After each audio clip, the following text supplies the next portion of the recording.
Hey, this is Andrew Brown, and we're going to take a look at CodeWhisperer. So you can try for free in your own individual accounts using your builder ID, or you can enable it at the enterprise level. I'm not going to enable it at the enterprise level. I just want to show you how you need to utilize it. And we saw earlier that you can use it in Cloud 9, but for whatever reason, I wasn't able to get it working. It seems like it should be really straightforward to activate it. But what I'm going to do is use it somewhere over like in Visual Studio Code, because that is going to be the most likely use case that you're going to utilize this. And I just want to try to show you the functionality of how it works. So I don't know if we can do this, but I'm going to try to use it in our AWS examples repo in Gitpod. It is using Visual Studio Code, but it really depends on the marketplace and whether it's in there. So if it's not in that marketplace, in the Open VSX marketplace, then I'm not going to be able to use it through here, and we'll have to use code spaces, which is very similar. But I'm going to go ahead and type in CodeWhisperer here and see what we get. Whisperer.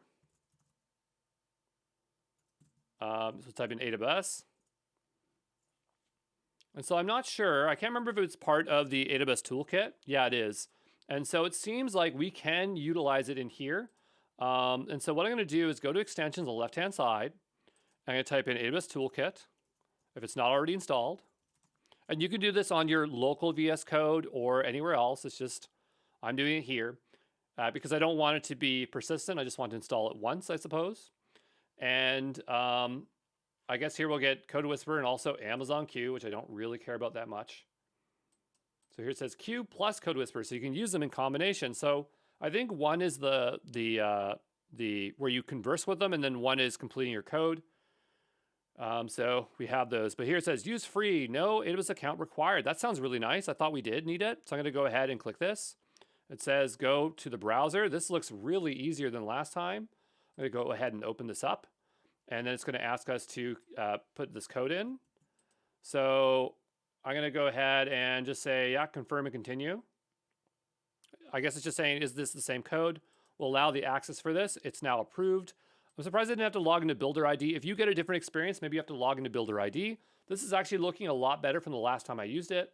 So we'll just say here, ask it a question. I'm going to say, help me build a terminal game for like using Ruby. Okay, and so that might be a very simple example of it.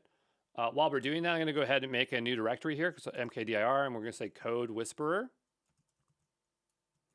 And I suppose we are using Q and CodeWhisperer at the same time, so we'll just consider this the same. I can't really distinguish between the two, to be honest, so we'll have a new folder here, and so we'll go here on the right-hand side and expand this. So to get started, recommending using the curses library. You can use it. That's kind of overkill. So I guess it's telling us stuff, but I don't really want to. Okay. How about some code, please?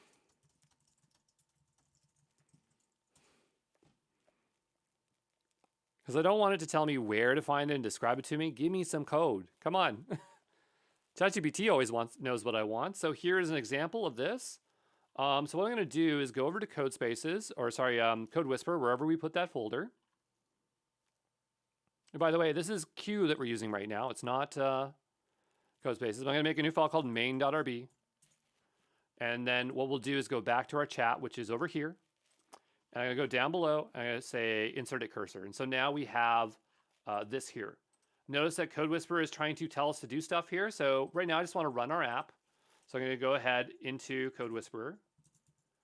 And it did not tell us about curses that we need a bundler file. So I'm going to go ahead and type in bundle in it.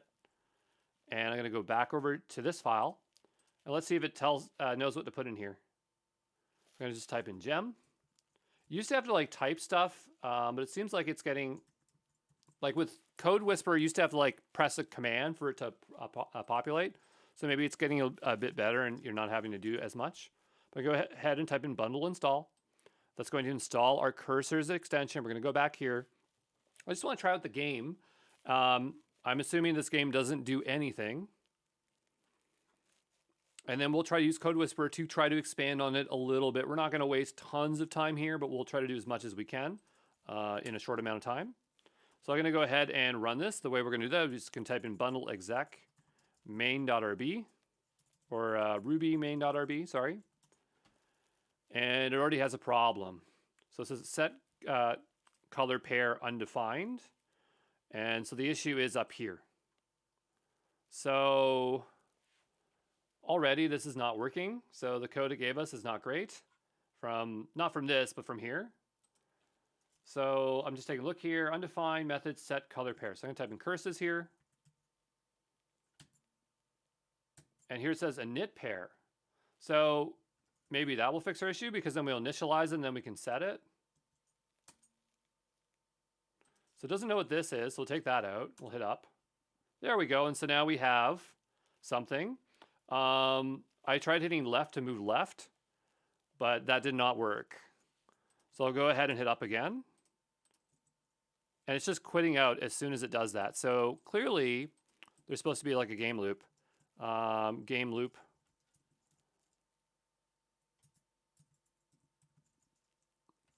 So there's something missing here.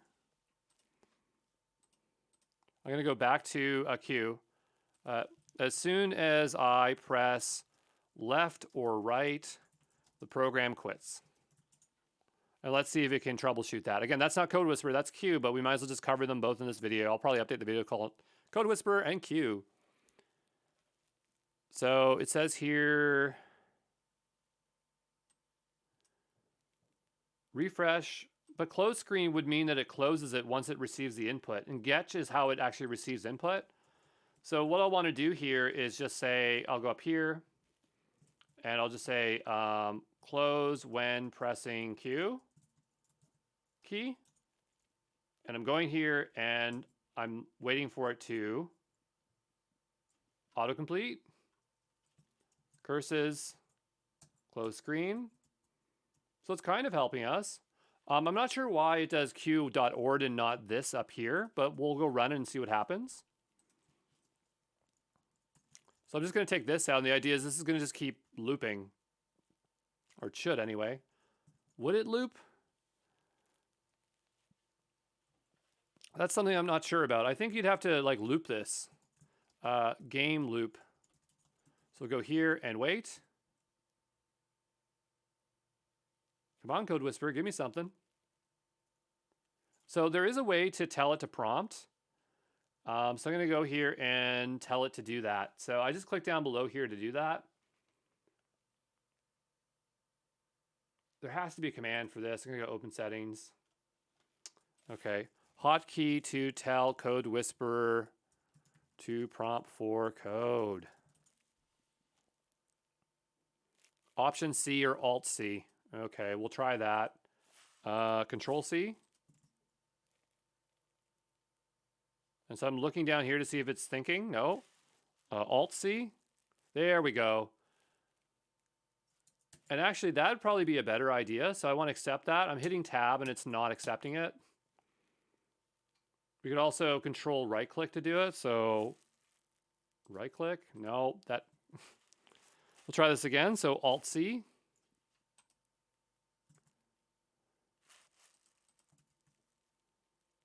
And so I want to accept that, so I'll hit tab. Okay, so I went into insert mode. I think it's because I'm using Vim, and when I'm not in insert mode, it seems to have a problem there. So I'm going to indent this here. Now, I don't really think this code is really good. I would probably do like a while true, do, and then loop forever. And then I would just return, and I would just like exit out of the program, say exit here.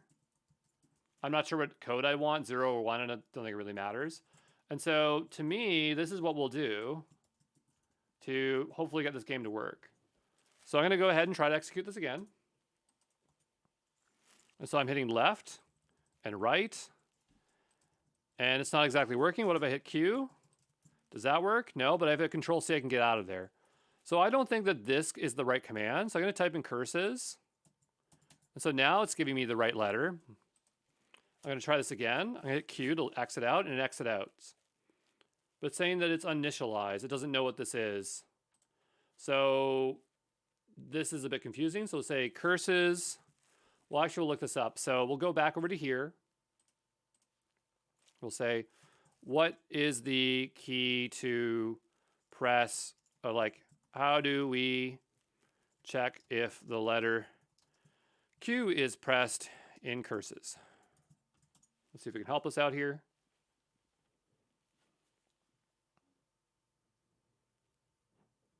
Yeah, we already have the get function. And so I'm not sure if it knows that our code's doing that, but it looks like it is trying something here. We don't need a break here. I mean, I guess we could. That could also be a way that we do that. It's actually not a bad idea because then we can just do this and exit the program here down below. We don't even need the exit. It'll just exit out here. So quit out of the while loop. So curses mode defines a constant at the special key letter there. Okay, well, I have that.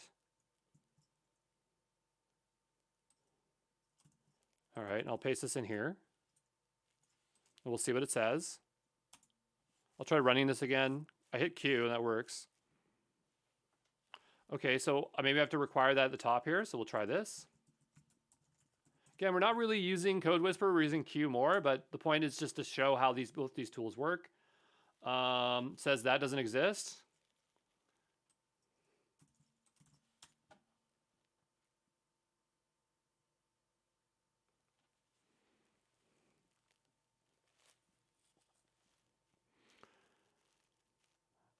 Wow, this is terrible suggestions. Okay, so what I'm going to do is look up curses key, Ruby, and we'll take a look at what we have here. And so here are all the letters. We'll go here and look for Q. Notice Q is not here. So I don't think that it uses these because Q is not in here. And that's totally fine. So we'll go back to the code here. And we'll go up. And I mean, we have key here. So if that's a key code, we could just grab this one. Okay, so we'll try this. And actually, we just say 113. Okay, so we're indicating that is Q. And so we'll try this again. And we'll take this out because that's obviously wrong. And we'll hit Q. And that's not working. What if I hit capital Q, shift Q? It does not work. Okay, so that's not very helpful. So something we might want to know is like what this actual key is. But I need to know what it is by printing it out. And if I don't know the values, that's going to be hard. So what I'm going to do here is I'm going to actually go ahead and I'm going to copy this. And I know this seems really silly, but I'm going to go ahead and do interpolation here. And I'm going to place the key in here. And what I'm hoping that's going to happen is I'm going to see that. So if I type in Q,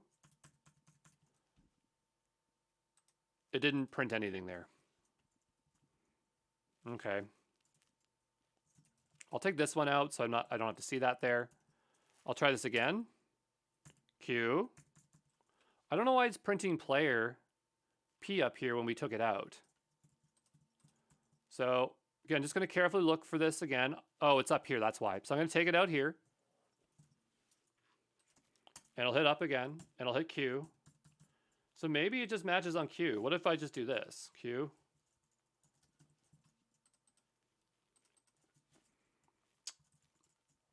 And you know, I'm just kind of expecting CodeWhisperer. Is it paused? No, it's paused. I keep expecting it to help us, but we're not really writing a big function, so maybe that's why it can't help us. So we'll go ahead here and I'll type in Q, and so now it's working as expected. Okay, great. So we'll go back and I'll put this back in here. And we'll bring this one back because this is supposed to refresh up here. Here. Because that clears the screen.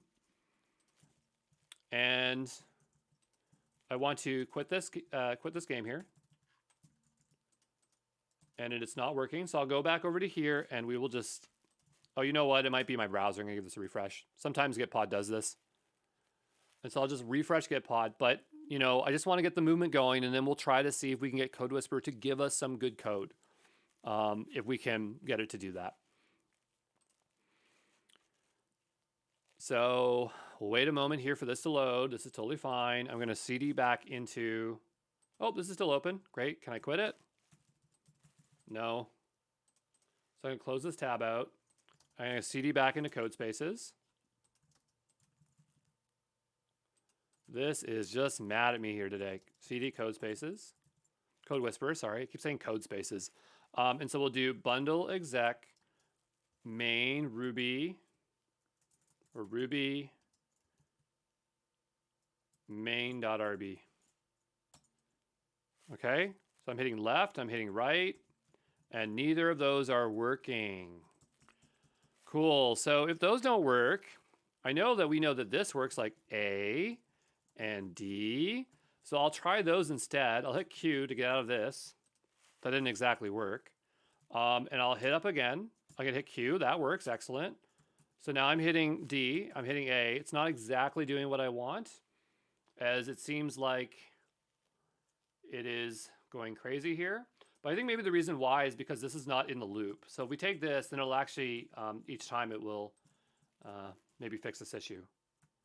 Okay, there we go. The thing I'm noticing is that it's not clearing the screen, and it's printing A, which is what I'm pressing. So I'll just say like clear screen of curses, and yeah, like why is it printing it everywhere? So I'll go back here and say curses is printing the letter I'm typing. How do I fix this?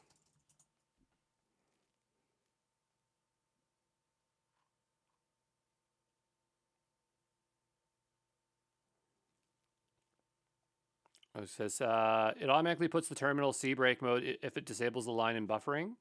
So we might have to specify some things up here. So we'll go ahead and copy this. So I'll just paste that up in here. This will put the terminal into, but that means that we can't break out of it then, right? We might not like that. You may also want to disable the keypad mode. Yeah, I'm not really worried about that. So let's go ahead and try this again. And it doesn't know what that is, so I'll go ahead and just put curses in a capital here, and we'll hit up. And I'm hitting right and left. Not exactly doing what I want, but whatever. So I don't think we're going to have a good terminal game here. I'm going to hit Q to get out of this. Q doesn't even work. There we go, hit enter. So what I'll do is I'll just tell it to try to write some code for me. So I'll say class that will, a game class for a terminal game that will be a simple game of blackjack. Okay, and so I'm waiting for CodeWhisperer to tell me something, but I'm gonna hit Control C, and let's see what it generates out. And it's generating out nothing. Okay, I'll try this again, Control C. And it's generating out nothing. I will make a new file. I'll see if I can help it that way. We'll say new game.rb. We'll cut this. We'll paste this. We'll go down here. We'll do Control C. Okay, can I get a little bit more than that? Control C. There we go. Now it's starting to think. There we go. There we go. Yep.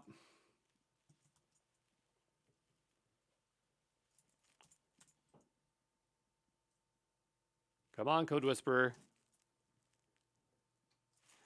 All right, I'll give it an end here.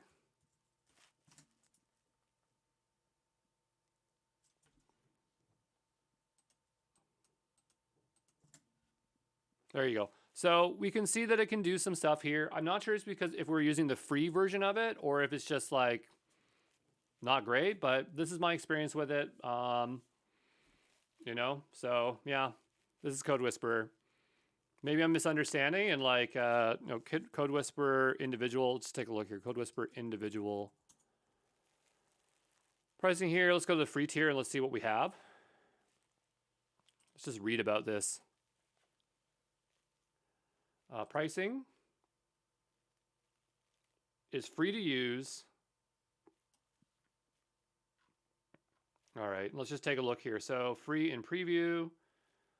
All right, so yeah, it's here. So that's my experience. I don't particularly like it. I've had better experiences with other tools that are very similar, but we need to cover it so you understand what it can do. Just put code example. And so we'll consider that we covered how to use Amazon Q, at least that it's in preview now, and CodeWhisperer, and hopefully in the future it'll be better. So if you're watching this in the future, maybe you'll have a better experience than what I had here today, okay? Ciao.